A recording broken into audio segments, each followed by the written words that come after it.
Alors, usage chasse de ce couteau multifonction de chez Solognac, hein, donc Decathlon, où on a en fait une lame normale, on a une scie à os normalement, on a aussi quelque chose qui ne sert pas à grand chose, un décapsuleur. On a un ouvre-boîte et un petit tournevis plat. On a de l'autre côté, on a un crochet et on a là un petit compartiment qui pivote et on a un tire-tic, mini pied de biche. C'est sympathique, c'est assez mignon. Bon, des tics, je vais pas essayer ici parce qu'on n'en a pas. Mais voilà, donc l'usage donc en chasse. Donc ce couteau de chez Solognac, est-ce que c'est vendu chez Decathlon au rayon chasse? Je me rappelle plus du prix, je vous le mettrai dans la description. Est-ce que c'est valable pour travailler donc sur un animal? Alors là, comme la plupart du temps, j'ai fait ça sur un castor. La découpe, principalement avec la lame, évidemment, sauf en fait pour faire la découpe le long du centre. J'ai fait ça avec la petite lame spécifique, donc avec le crochet qui va très bien. Donc ce crochet ici, on a une belle boule au bout, donc ça évite de piquer en fait les boyaux à l'intérieur.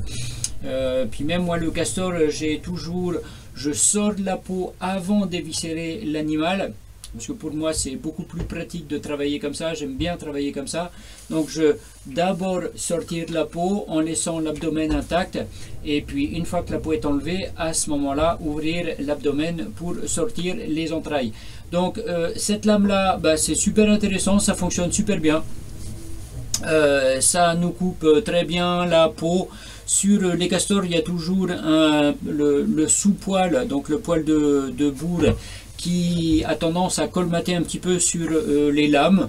Là, ça le fait un tout petit peu, mais du fait de cette courbe qui est là, ça fait absolument sans aucun souci. On a ici un espèce de choil jimping, je ne sais pas comment appeler ça, je ne sais pas pourquoi ils ont mis ça, je ne sais pas à quoi ça sert exactement, parce qu'on ne va pas aller mettre le pouce ici. Par contre, ça c'est absolument pas pratique d'aller mettre le pouce là. Par contre, de le prendre l'outil normal par le manche et puis couper comme ça va super bien.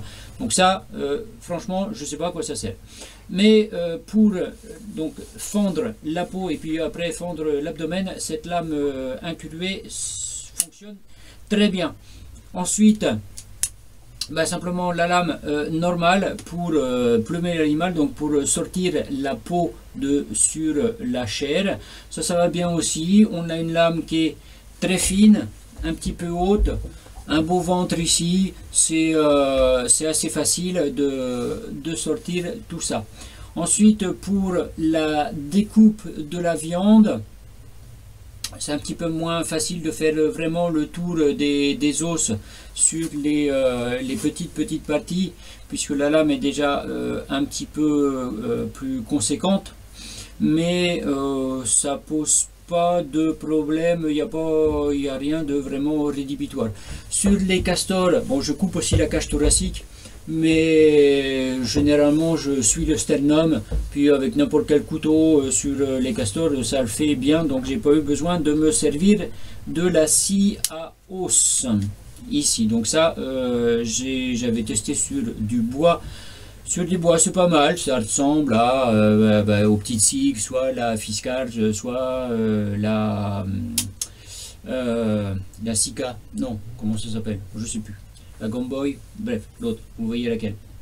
Ensuite, bon, un accessoire qui sert à rien, c'est ça, hein, c'est le décapsuleur, ouvre-boîte et tournevis plat. ça sert vraiment pas à grand chose.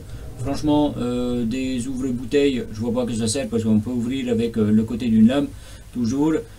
Ouvre-boîte, des boîtes maintenant qui s'ouvrent comme ça, il y en a quand même de moins en moins. Donc si vous avez des boîtes en chasse, il y a de grandes chances de toute façon que ce soit qui ouvre avec une petite tirette. Donc ça, à mon avis, absolument inutile. Et puis le tire-tic, si vous êtes dans un endroit où il y a des tics, ça peut quand même être utile. Donc voilà, globalement, alors c'est un acier, c'est le même que sur le Sika 100, je crois.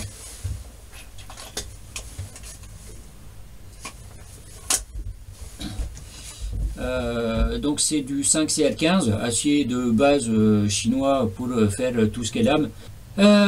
Il est un peu lourd, il est un peu gros du fait d'avoir un multilame comme ça. La prise en main elle n'est pas géniale parce que évidemment les doigts viennent sur les lames qu'on n'utilise pas. Donc ça c'est pas, la prise en main elle n'est pas super géniale, et puis on peut pas vraiment sortir les deux lames pour utiliser le couteau alors qu'il y a la scie qui est là. Ça c'est quand même pas super facile. Donc un peu gros, un peu lourd, et du fait d'avoir l'autre lame un peu désagréable. Sinon on n'a pas de sécurité sur les lames, donc c'est un couteau sur lequel on va pas essayer de forcer, surtout forcer dans ce sens là et que ça puisse se refermer sur les doigts, même si on a ce cran intermédiaire ici, mais bon c'est pas sécurité. Voilà, ça se fait. Dépioter et puis vider l'animal avec, ça se fait quand même très bien. Maintenant je vais faire donc le nettoyage de ma peau pour voir ce que ça donne. Normalement une lame assez fine et puis un petit peu large comme ça avec une émouture très fine, ça ne devrait pas poser trop de difficultés. Alors, bon, ce couteau, voilà, je suis le lendemain, j'ai été perturbé un petit peu hier pour finir ma vidéo une fois que j'ai terminé de nettoyer ma peau de castor. Donc, je termine cette vidéo aujourd'hui. Et donc, conclusion en fait sur ça, et puis pour comment ça se passe pour sortir la graisse de sur la peau. Pour sortir la graisse de sur la peau, c'est pas génial quand même parce que le manche il est assez gros, la lame est à peu près au milieu, mais on a quand même cette lame là pour la prise en main qui est toujours gênante.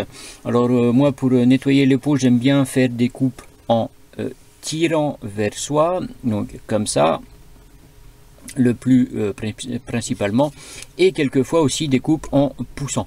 Alors que ce soit en tirant ou en poussant, on a vous voyez là sur cette deuxième lame ici qui gêne en fait au niveau des doigts, et puis ce manche est quand même assez épais et on n'arrive pas à avoir, donc malgré cette lame super fine, on n'arrive pas à avoir la lame très proche de la peau. En fait on est toujours en train de travailler surtout avec vraiment le bout de la peau là, le bout de la pointe, et c'est pas génial quand même. Donc comme je dis, soit en tirant soit en poussant, cette partie là en fait va venir nous gêner. Alors donc au global, ça c'est un outil, je crois, je sais plus exactement, je peux me tromper, je le mettrai en dessous, je crois que c'est dans les 35 €. Alors est-ce que c'est vraiment utile pour faire un animal comme ça? Non. À choisir entre les deux, entre le couteau multifonction et puis le Sika 100, et pour travailler sur un animal, et franchement tout de suite le Sika 100. Déjà parce que ça c'est moins de la moitié du prix, je crois, que ce couteau multifonction.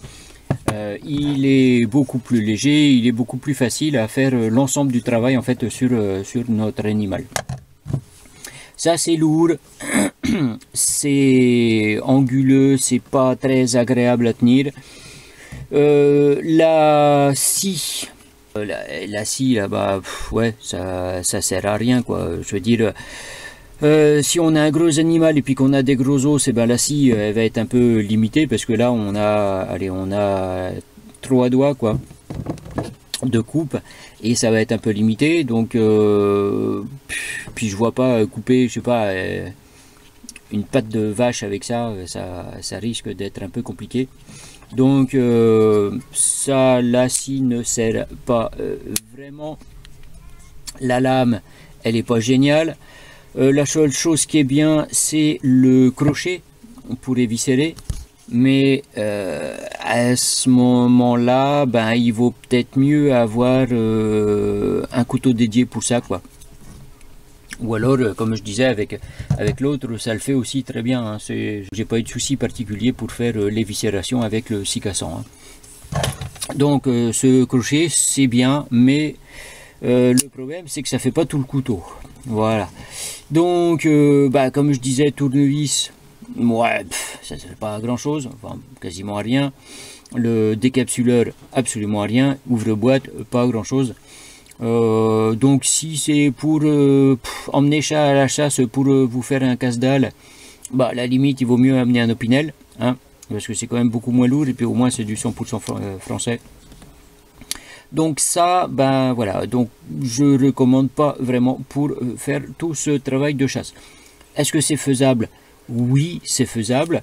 Mais c'est plus facilement faisable avec le scie cassant qui lui est moins cher, moins lourd, et puis bon, quand même un travail, c'est plus agréable la texture, etc. avec le scie cassant. Voilà. Donc, ben, vous l'aurez compris, le couteau multifonction de chez Decathlon, j'en vois pas trop l'utilité. C'est vendu avec une petite pochette, avec un clip pour le mettre à la ceinture. Voilà, c'est comme ça on peut le détacher pour glisser autour de la ceinture sans avoir à défaire sa ceinture. Mais c'est vraiment accessoire quoi, c'est pas ça qui va principalement donner de la valeur en fait à ce couteau qui n'est pas super fonctionnel. Voilà, bon et ben sur ce, je vous laisse. Et puis je vous dis à bientôt pour de nouvelles aventures. Ciao.